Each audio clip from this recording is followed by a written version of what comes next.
Nyt on Leatin Hydra-puvusta niin saatu aika hyvin kokemuksia tänä kesänä ja on tullut ajettua lämpöisessä ja viileässä ja kosteellakin kelillä.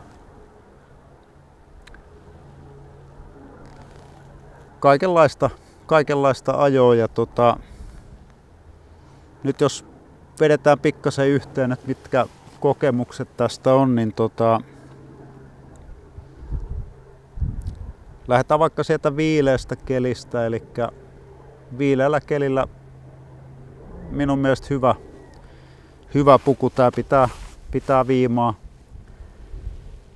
viimaa ja kosteutta tietysti ja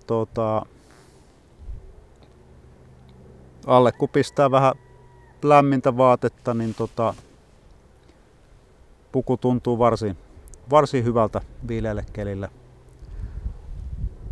Lämpimällä kelillä sanotaan enimmillään missä on ajanut, niin lämpötila on ollut siinä plus 20 ehkä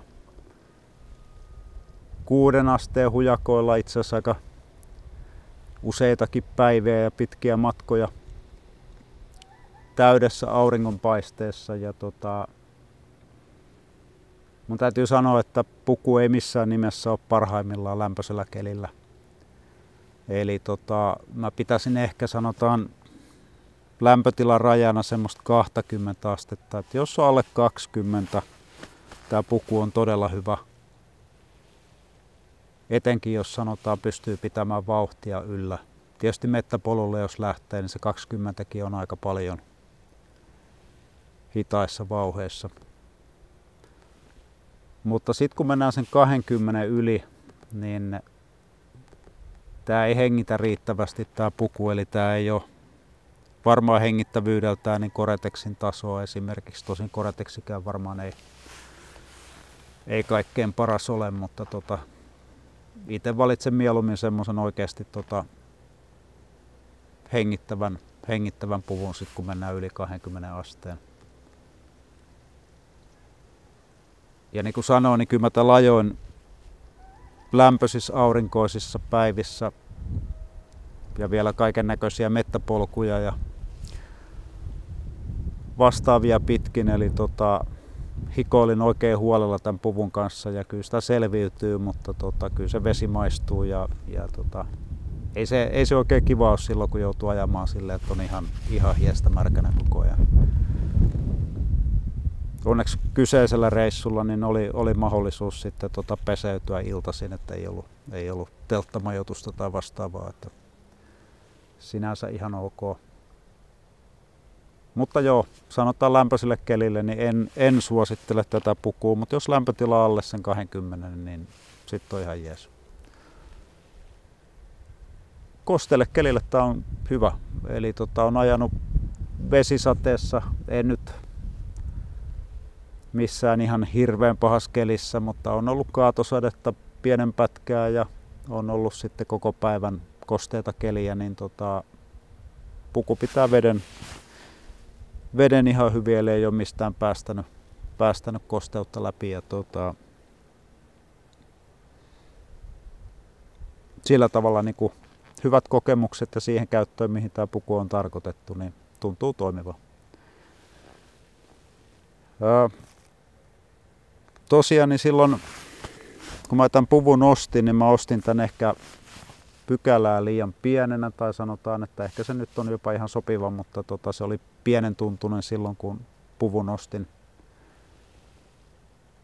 Ja etenkin polvissa, jos on polvisuojat, toki täytyy sellaiset olla, mutta sanotaan, että jos on tämmöiset irralliset polvisuojat, kun näissä ei tässä puvussa ole mitään omia suojia, niin näissä polvissa ei ole oikein kunnolla tilaa. Sitten kun se puku oli jo muutenkin pikkasen niin kuin nafti, niin nämä polvista etenkin niin tuntui kiristävän aika paljon. Mutta sen kuukauden ajamisen jälkeen, niin mitä tuolla keväällä ajelin, niin puku antoi sen verran periksi, että nyt se on oikeastaan aika hyvä.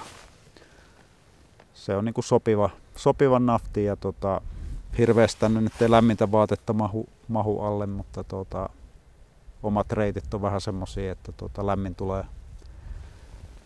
lämmin tulee sitten pienemmissäkin vauheissa, niin tai nimenomaan just ehkä niissä.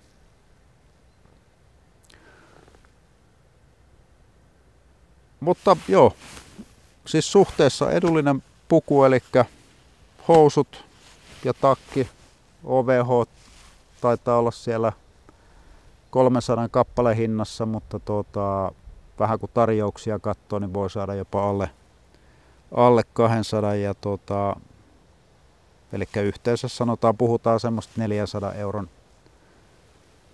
vaatteesta, mikä on aika paljon vähemmän, jos ajattelee, että jostain Rukasta ja Klimistä joutuu maksamaan kohta lähemmäs 2000 euroa setistä, niin se on aika paljon rahaa.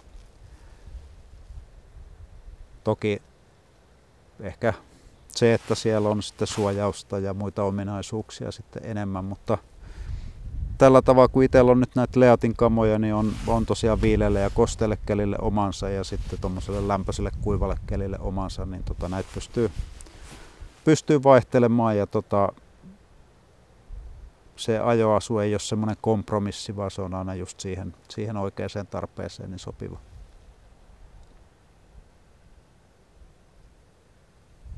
Ja ehkä ylipäätään pitää mainita, että olen tykännyt kyllä näistä Leatin kamoista, että nämä on suht edullisia hankkia ja kivan näköisiä ja tuntuu toimivilta, niin ainakin oma kokemus on varsin positiivinen, ihan vahva suositus. Sen ehkä haluan nostaa esille, että nämähän ei ole mitkään katukäyttöön tarkoitetut varusteet, eli sanoisin näin, että vaikka on niin kuin hyvät suojat tällaisen puvun alla, niin tuolla jossain päällystyltiellä niin ei ole kyllä varaa kaatuilla, että siellä on parempi pysyä pystyssä. Nämä ajovaatteet menee varmasti puhki saman tien, jos asfaltilla joutuu liukumaan. Ja nämä tämmöiset muoviset irtosuojat, niin nekään ei kauaa siellä lämmitä, että ne sulaa ja hankautuu nekin nopeasti puhki. Eli jos enemmän on semmoista katuajoa eikä halua riskiä ottaa, niin kannattaa ehkä katsoa sitten enemmän semmoista Adventure-hyllystä olevaa varustetta, ei näitä endurokamoja, mutta ehkä oma ajo nyt pääosin on täällä näitä pikkuteitä ja polkuja, jos semmoisille sattuisi löytämään, niin sen takia on nyt sitten tällaista pitänyt ja pyrin sitten ajelemaan vähän nätimmin tuolla päällystyltiellä.